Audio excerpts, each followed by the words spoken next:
तो रिलीजन के बारे में बात करते हैं। तो मैंने कुछ रिसर्च किया है रिलीजन के। मैं वीपिंग प्रॉफिट हूँ, बताना भूल गया।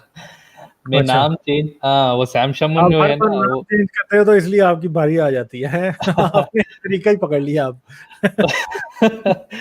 वो सैम शमुन हमेशा क्वेश्चन पूछने के बाद किक कर देता है मुझे, ब्लॉक कर अच्छा, देता है। सैम शमून? कौन सैम शमून? शम वो सैम शमुन बोल के क्रिश्चियन अपोलोजिस्ट है, हाँ, वो अच्छा अच्छा अल्जीरियन। अच्छा, हाँ हाँ हाँ वो गाली दे के ब्लॉक कर देता है अगर कोई लॉजिकल बात किए तो। हाँ, मैं तो भी जब मजा आता है क्रिश्चियन था बहुत। तो मैंने उसको सुना हुआ है, मैं जानता हूँ उसको अच्छे तरीके से। आ, हम्म तो ये रिलीजन जो है, मैं हम्म मानता हूँ कि रिलीजन में जो लोग बहुत कट्टर होते हैं ना, इसके जो हम्म विक्ट्री कॉम्प्लेक्स होती है, मतलब ये सिर्फ रिलीजन को फॉलो करते हैं क्योंकि इसके रिलीजन विक्ट्री है उस एरिया में, विक्टोरियस है। हम्म अगर हम्म आप मंगोलिया में जाके अगर हम इस्लाम दावा करें तो वे पिछवाड़े में लात मारेंगे, क्योंकि मंगोल लोग तारे दिखाए थे इस्लाम इस्लाम वालों को। हम्म और हम्म हम्म स्पेन में अगर आप जाके इस्लाम के दावा करेंगे तो वो इस्लाम मानते भी नहीं, मतलब तो एक छोटा सा मजहब जैसा मानते हैं। तो उन्होंने क्योंकि भी वो फ्रेंड लोग विक्टोरियस थे, क्योंकि वो लोग विक्टोरियस थे स्पेन में।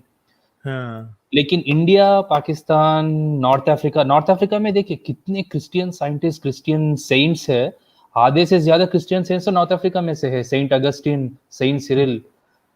लेकिन हम्म। अब वो लोग इस्लाम को मानते हैं, इस्लाम को ज्यादा मानते हैं क्योंकि इस्लाम विक्टोरियस है। तो इस पर आपका क्या राय है? मतलब ये लोग सिर्फ वो विक्ट्री कॉम्प्लेक्स को लेकर के दूसरे लोगों को दबाते हैं, लेकिन इंडिया में हिंदुओं पर राज किया इन लोगों ने, तो वो फकर से बोलते हैं। नहीं, मैं ये नहीं समझता विक्ट्री कॉम्प्लेक्स। हाँ, कुछ हद तक कहा जा सकता है, मगर विक्ट्री कॉम्प्लेक्स, हाँ ये बात आपकी ठीक है कि मुसलमान ये समझता है ओ जी हमने तो हिंदुस्तान पे हुकूमत की, जी, इस्लाम का सच्चा होने का ये सबूत है जी, हमने तो जी बड़ी हुकूमत की है जी। ठीक है। वो लोग तो अपने वो लोग विक्टोरियस लोगों के साथ एसोसिएट करना चाहते हैं, लूजर्स हाँ के साथ नहीं। हाँ हाँ, बिल्कुल एग्जैक्टली, बात बिल्कुल ठीक है आपकी। अब इस पे और क्या कहा जा सकता है, सही बात है, इससे तो डिसएग्री रहा। तो दूसरा जो रिलीजन एक ढांचा जैसा है, रूफ जैसा है। अब हम्म अगर आप जापान में जाएंगे तो शिंटो रिलीजन जो है, वो मानते या ना माने, इट्स अ ब्यूटीफुल थिंग। मतलब वो कल्चर को एनहांस करती है। तो हम्म इस्लाम के विरोध करते करते हम पूरे रिलीजन का भी विरोध करना चाहिए कि नहीं? क्या क्रिश्चियनिटी, सिखिज्म जैसे यूनिवर्सल रिलीजन्स को भी हम प्रोटेक्ट करें? इस पे आपका क्या राय? देखें, प्रोटेक्ट करने की किसी भी रिलीजन को कोई जरूरत नहीं है। एक बात याद रखें, मैं अक्सर इस चैनल पे ये बात कर चुका हूँ पहले भी, दोबारा करता हूँ। देखें, आज रिलीजन जो है ना, आज जी, रिलीजन प्रोग्रेस के रास्ते में एक रुकावट है, क्योंकि वो आपके पास साइंटिफिक माइंड कभी भी डेवलप नहीं होने देगा। साइंटिफिक माइंड्स के बगैर आज आप एक कंट्री, दुनिया में टॉप नॉच कंट्री, एक प्रोग्रेसिव कंट्री नहीं बन सकते। और साइंटिफिक माइंड के लिए देखें, एक बात याद रखें, एक आदमी का ज़हन तभी आज़ाद होता है और वो नई बातें सोच सकता है जब उसके पास टेंशन लेने के लिए चीज़ें कम हो। अब मजहब ने ये एक टेंशन हर वक्त दी होती है। एक बंदा जो दिन में ये सोच रहा है कि हाँ भाई मैंने 5 बार नमाज पढ़नी है, मैंने वजू किया, ठीक किया या नहीं, दुआ के दौरान, नमाज के दौरान हवा तो नहीं खारिज होगी, मुझे दुआ तो नहीं, दोबारा नमाज दोबारा तो नहीं पढ़नी पड़ेगी, मैंने रोजा रखना है। अब एक रमजान, एक साल का एक महीने में उन्होंने 30 दिन रोजा रखना है। अब 30 दिन में आप सुबह से शाम भूखे प्यासे हैं, तो आप क्रिटिकल थिंकिंग और आप साइंटिफिक थिंकिंग और आप खाक करेंगे, आप एक्सपेरिमेंट्स खाक करेंगे, आप कुछ भी नहीं कर सकते ना। लेकिन जो रिलीजन में जो मरने के बाद दूसरा लाइफ है बोल के वो कॉन्सेप्ट जो है, वो लोगों को एक होप और देती है और लोगों को सैक्रिफाइस करने के लिए आगे पुश करती है। तो एथीज्म में अगर आप बोलेंगे कि हाँ मरने के बाद कुछ नहीं है, कुछ नहीं मिलेगा बोल के अगर बोलेंगे, तो सपोज ये सिनेरियो सोचिए, एक लड़की को कोई एक जबरदस्ती कर रहा है और उसके हाथ में चाकू है। तो क्या आप समझते हैं कि एथीस्ट वहां जाएगा या रिलीजियस पर्सन वहां जाएगा बचाने के लिए? मेरे ख्याल है जो भी दोनों में से इंसान होगा वहां चला जाएगा। मैं, अगर मैं हूंगा तो मैं लाजमी चला जाऊंगा। ठीक है, मैं ये नहीं सोचूंगा कि हाँ भाई मैंने मर जाना है और मेरी जिंदगी यहाँ, ये ना मुझे मार दे।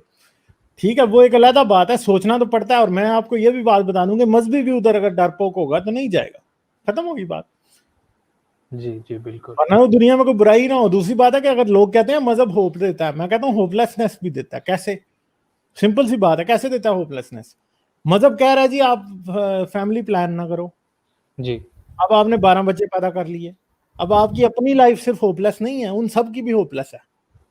ना आप उनको एजुकेशन दे सकते हो, ना पेट भर खाना दे सकते हो, मेंटली रिटार्डेड हो जाएंगे वो मेल न्यूट्रिशन की वजह से। ठीक है, फिर उनमें से कोई, अब 12 बच्चे हैं, आपने एजुकेशन भी नहीं, कुछ भी नहीं किया, कल को क्रिमिनल बन जाएगा, किसी को कोई ऐसी टर्मिनल इलनेस होगी जिसको आपको पालना पड़ेगा। ठीक है, कजन मैरिजेस कर रहे हो, बच्चे आपके क्या हो रहे हैं, अपाहज पैदा हो रहे हैं। ठीक है, डाउन सिंड्रोम चल रहा है, थैलेसीमिया चल रहा है, और फलां कोई बीमारी चल रही है। अब मुझे बताएं, यहाँ पे मजहब होपलेसनेस नहीं क्रिएट कर रहा है, मगर प्रॉब्लम ये है कि माँ मानने को तैयार नहीं है कि ये सब कुछ मजहब की वजह से। अब सिंपल सी बात है, तो पाकिस्तान में थैलेसीमिया है, 99% वजह जो है मजहब है जी। पर ये तो इस्लाम के नजरिया से, इस्लाम के विजन से ये सब प्रॉब्लम्स आते हैं। अगर आप Protestant work ethic work ethic को देखेंगे तो जो नेशंस प्रोटेस्टेंट वर्क एथिक को फॉलो करती है तो वो डेवलप्ड है, स्वीडन से लेके अमेरिका तक। हाँ वो बात ठीक है आपकी, मगर एक बात याद रखें कि अब एक चीज आपने आपको मेडिसिन में रिसर्च करनी है, आपको जेनेटिक्स में रिसर्च करनी है, आप बिलीव नहीं करते एवोल्यूशन में, तो आप कितने टॉप नॉच साइंटिस्ट पैदा कर लेंगे? जी, सारी बात है कि आप एक मिलियन लोगों को बायोलॉजी पढ़ा रहे हैं, समझ गए आप, और मतलब उन प्रूव नहीं हुआ ना, एवोल्यूशन भी प्रूव नहीं हुआ। नहीं, एवोल्यूशन तो प्रूव हो गया, आपको किसने कहा नहीं हुआ प्रूव? एवोल्यूशन तो थियोरी प्रूव है। नहीं, कोई थ्योरी नहीं है, थ्योरी साइंटिफिक थ्योरी है। साइंटिफिक थ्योरी का मतलब है कि वो प्रूव है। Evolution is a fact. Genetics के बाद एवोल्यूशन में कोई शक की बात ही नहीं कर सकते आप। एवोल्यूशन 100% प्रूवन फैक्ट है। ठीक है, अब मसला ये है कि आप 99% ऐसे लोग पैदा कर रहे हो जो एवोल्यूशन में खुद ही नहीं मानते, तो जाहिर बात है वो कितनी की भी टॉप नॉच रिसर्च कर लेंगे, फिर जाहिर बात है कि प्रिंसिपल तो उनका, जो उनका मॉरल प्रिंसिपल है वो क्लैश कर रहा है, हर बार वो रिसर्च कर रहे हैं उससे। क्या वो क्लोनिंग में यकीन रखते हैं जो क्रिश्चियन है? वो इस बात में यकीन नहीं रखते कि आप क्लोन बनाएं।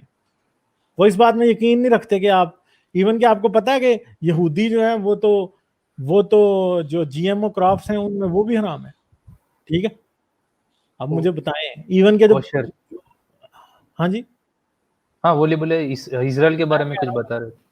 प्यूरिटन्स जो हैं, और जो इवन के जो आपके यहाँ आमिश हैं, इवन के वो भी जो है वो जीएमओ क्रॉप्स के खिलाफ हैं। ओके, तो जब वो अच्छा खिलाफ ही है ना। क्या नहीं नहीं, अच्छा आपको किसने कहा? मैं जीएमओ के खिलाफ नहीं हूँ। ठीक है, ओके, क्यों मैं जीएमओ के खिलाफ नहीं हूँ? दुनिया के 7 बिलियन आबादी, आप जीएमओ को खत्म कर दें ना जरा, सारे भूख से ना मर जाएंगे। जीएमओ,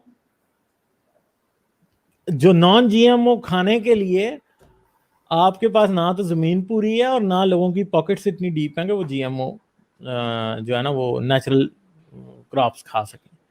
ठीक है, वो नहीं खा सकते। और दूसरी बात है कि जिनको आप समझ रहे हैं कि वो जीएमओ नहीं है, वो भी जीएमओ ही है। कैसे? कि आपने over the course of thousands of years artificially select कर करके उनको भी तो जेनेटिकली मॉडिफाई किया है ना। आपने डायरेक्टली मॉडिफाई नहीं किया, मगर आपने आर्टिफिशियली तो मॉडिफाई किया है ना, है तो वो भी जीएमओ। जनरेशंस में करने का एक है और एक ही दिन में करने का दूसरा है ना, वो बात जनरेशंस। ठीक है मैम, मगर एक बात है ना, मैं तो इस बात में मान रहा हूं कि वो ये समझते हैं कि ये चीजें खुदा ने नहीं बनाई, इसलिए इनको नहीं खाना चाहिए। समझ रहे हैं मेरी बात? मैं उस पॉइंट ऑफ व्यू से आ रहा हूँ। वो ये समझते हैं कि जो चीज खुदा ने नहीं बनाई उसको नहीं खाना, ये इंसान ने बनाया, इंसान ने इनको मिक्स करके कुछ और बना दिया। आपको पता है एक चीज है जिसको कहा जाता है उर्दू में पैवंदकारी, जिसमें वो एक एक दरख्त के अंदर दूसरे, एक पौधे के अंदर दूसरे पौधे की शाख लगा देते हैं। जी, ठीक है, वो फ्रूट्स में बहुत ज्यादा यूज होता है, खासतौर पे जो आम है उनमें बहुत ज्यादा यूज होता है। कई ऐसी आम की ब्रीड्स हैं जो कि बनती वैसे हैं। ठीक है, तो वो चीज भी यहूदियत में मना है।